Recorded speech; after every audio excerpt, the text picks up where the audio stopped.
Hello everyone, आज है 4 जुलाई और आज इस वीडियो में हम बात करने जा रहे हैं रतन इंडिया पावर के बारे में। 5 रुपए का ये शेयर है। हल्की सी गिरावट आई ज़रूर है पिछले कुछ दिनों में, अगर हम देखें तो एक बड़ी रफ्तार के बाद अब ये रुकता हुआ थमता हुआ नज़र आ रहा है। वीडियो में बातचीत करेंगे कि कुछ ब्रोकरेज हाउसेस की या फिर कुछ बड़े एनालिस्ट की क्या कमेंट्री है इस कंपनी को लेकर, और 5 रुपये का छोटा सा शेयर खरीदारी के लिए अट्रैक्टिव बन भी रहा है कि नहीं। देखिए, वीडियो को शुरू करो उससे पहले अगर आपने अभी तक चैनल को सब्सक्राइब नहीं किया है तो प्लीज़ अभी इसे सब्सक्राइब कर लीजिए, क्योंकि आगे भी बहुत सारी वीडियोस हैं जो आपको काफ़ी ज़्यादा हेल्प करेंगे। तो रतन इंडिया पावर में देखा जाए तो आज कोई उतनी बड़ी तेज़ी और गिरावट नहीं आई है।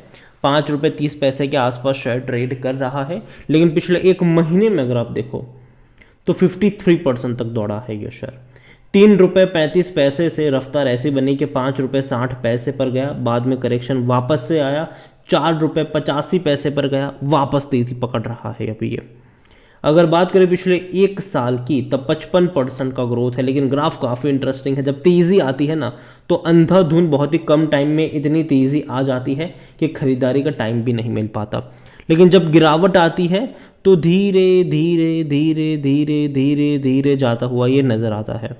और ऐसा होता भी है। ये चला गया था 3 रुपये से भी नीचे, फिर बाद में लंबे समय तक उसने 3 रुपये की रेंज में टाइम बिताया। जब फटा तो किसी को मौका भी नहीं मिला यहाँ पर, और वजह भी थी भैया, बहुत सारा पैसा कोटक से रेज हुआ था यहाँ पर, जिसके चलते कह सकते हैं कि तेज़ी देखने को मिली।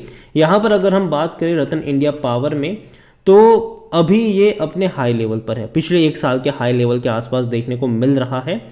और खबर वही थी कि जो 1114 करोड़ रुपए का जो इन्होंने रेज किया था कोटक महिंद्रा बैंक से, ये एक सबसे बड़ी बात थी। यहाँ पर अपने डेट को रिफाइनेंस वगैरह करने के लिए इन्होंने पैसा रेज किया था वहाँ से।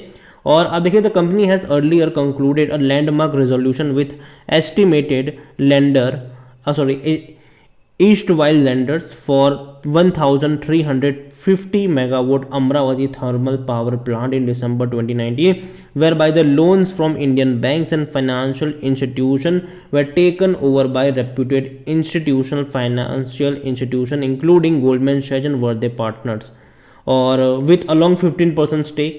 तो ये भी यहाँ पर है। और दूसरी बड़ी बात कि बड़े बड़े एनालिस्ट का क्या यहाँ पर मानना है, तो देखो उनकी भी राय मैटर करती है यहाँ पर। तो जो राजीव रतन है, हालांकि पहले मैनेजमेंट की बात कर ले तो राजीव रतन जो चेयरमैन है रतन इंडिया पावर के, उनका ये भी कहना है कि the company has built world class plant in the state of Maharashtra. Amravati power plant has been consistently performing for the last 8 years with robust cash flow. The refinance transition is a strong testimony to its excellent operating performance, उनका ये कहना है। हालांकि जो AR Ramachandran है जो tips to trades के हैं, उनका ये कहना है कि Ratan India power is bullish but also overbought on the daily charts with next resistance is ₹5.85 for investors.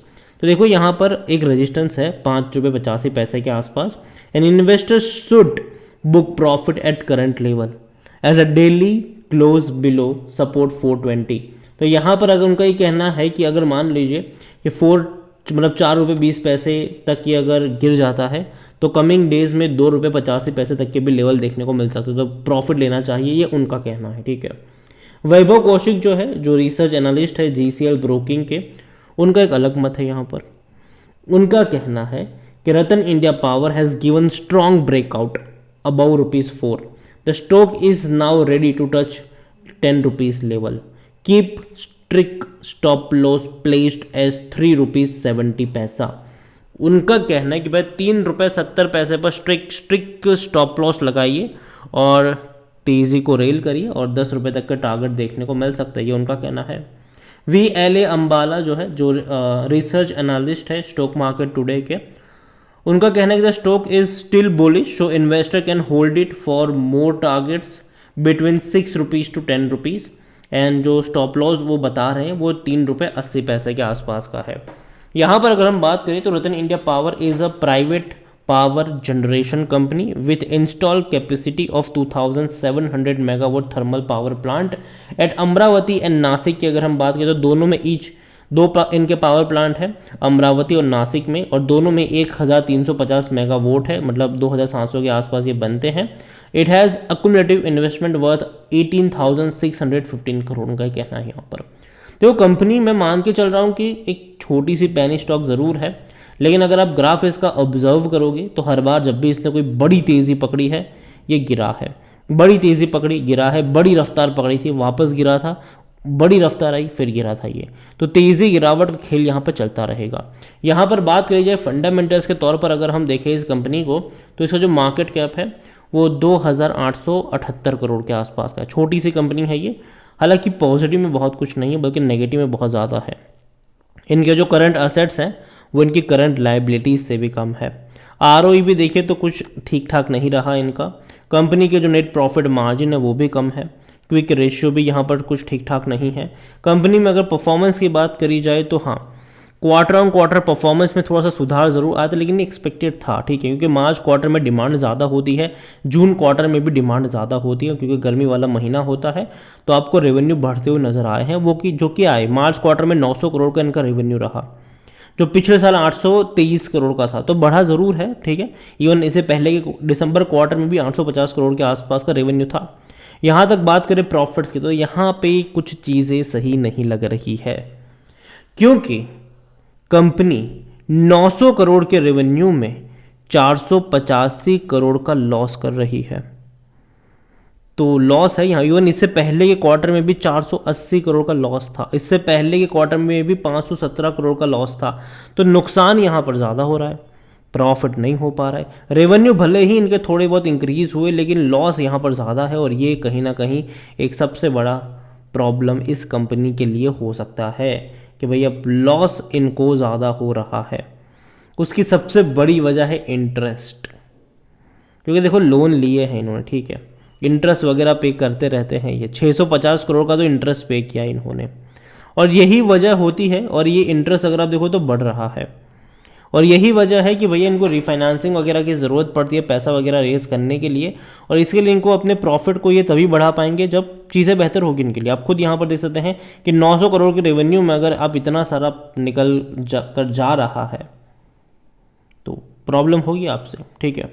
Operating expanse अगर आप देखो, खर्चे भी देखो तो 700 करोड़ के खर्चे हो रहे हैं इनको। 900 करोड़ के रेवेन्यू में 700 करोड़ का इनको खर्चा हो रहा है ऑपरेटिंग एक्सपांस यहाँ पर, ठीक है। तो वो भी है कि थोड़ी बहुत दिक्कत होगी इन्हें, ठीक है, थोड़ी बहुत दिक्कत यहाँ पर डेफिनेटली होगी इस कंपनी को। और जहाँ तक बात करी जाए, एडजस्टमेंट भी बहुत ज़्यादा हो रहा है यहाँ पर। आप खुद देखिए एडजस्टमेंट जो है वो है यहाँ पर। देखिए अभी के लिए मैं कहूँगा कि रतन इंडिया पावर कंपनी उतनी बुरी नहीं है, ठीक है, लेकिन उतनी अच्छी भी नहीं है कि आप एक बहुत बड़ा पैसा यहाँ पर इन्वेस्ट करके बैठ जाए।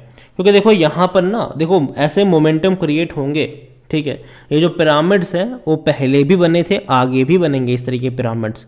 लेकिन देखा जाए तो जब ऐसे पिरामिड्स बनते हैं, जब तेज़ी आती है, तो वो मौके होते हैं एग्जिट करने के, प्रॉफिट लेके निकलने के, जो लोग खरीदारी करके यहाँ पर फंसे हुए हैं। मेरे हिसाब से ट्रेंड अभी थोड़ा सा पॉजिटिव है। अगर ये जा रहा है 6, 7, 8 रुपए के लेवल तक अगर जाता है तो वो लेवल होंगे प्रॉफिट लेके निकलने वाले, ठीक है। खरीदारी के कतई नहीं होंगे, क्योंकि देखो जैसे भागेगा ना, आप खबरें सुनोगे कि भैया चीज़ें पलट रही है, टर्न अराउंड स्टोरी हो रही है, ये होने वाला है, वो होने वाला है। लेकिन जब अभी देखो हम बुल मार्केट में है, ठीक है, लेकिन जब मार्केट में हल्का फुल्का करेक्शन आपको देखने को मिलेगा, तब ऐसे शेयर्स में सबसे ज़्यादा पिटाई भी आपको देखने को मिलेगी। तो नज़र रखिएगा इनके ऊपर। इसके अलावा रतन इंडिया एंटरप्राइज देखो तो आज 2% की गिरावट वहाँ पर भी थी। ब्राइटकॉम ग्रुप की बात करें, जो काफ़ी ज़्यादा कंट्रोवर्शियल भी रहा है, 5% की गिरावट यहाँ पर भी थी। और अगर आप चाहते हैं कि मैं इनके ऊपर भी एक डिटेल वीडियो बनाऊं तो कमेंट में जिस किसी के ऊपर आप वीडियो चाहते हो उसका नाम लिखिए। अगर ज़्यादा कमेंट आएगी तो अगले वीडियो में उसके बारे में हम बातचीत ज़रूर करेंगे। जेबी पावर हो या फिर रिलायंस पावर भी हो या फिर ब्राइटकॉम ग्रुप भी क्यों ना हो। इसके अलावा एनालिसिस के लिए जिस पोर्टल का मैं इस्तेमाल कर रहा हूँ, ट्रेड ब्रेन्स, अगर आप भी इसको यूज़ करना चाहते हैं तो लिंक मैं आपको डिस्क्रिप्शन में दे दूंगा। और अगर आप मेरा कूपन कोड HSA20 का इस्तेमाल करोगे तो आपको 20% डिस्काउंट भी मिल जाएगा। कई सारे बेहतरीन फीचर्स है यहाँ पर, जहाँ पर आप एक क्लिक में फंडामेंटली स्ट्रॉन्ग पेनी स्टॉक को ढूंढ सकते हैं, अच्छा डिविडेंड पे करने वाली कंपनी ढूंढ सकते हैं। इतना ही नहीं, जो बड़े बड़े इन्वेस्टर्स हैं वो क्या खरीद रहे हैं, उनका पूरा पोर्टफोलियो तक आप चेकआउट कर सकते हैं।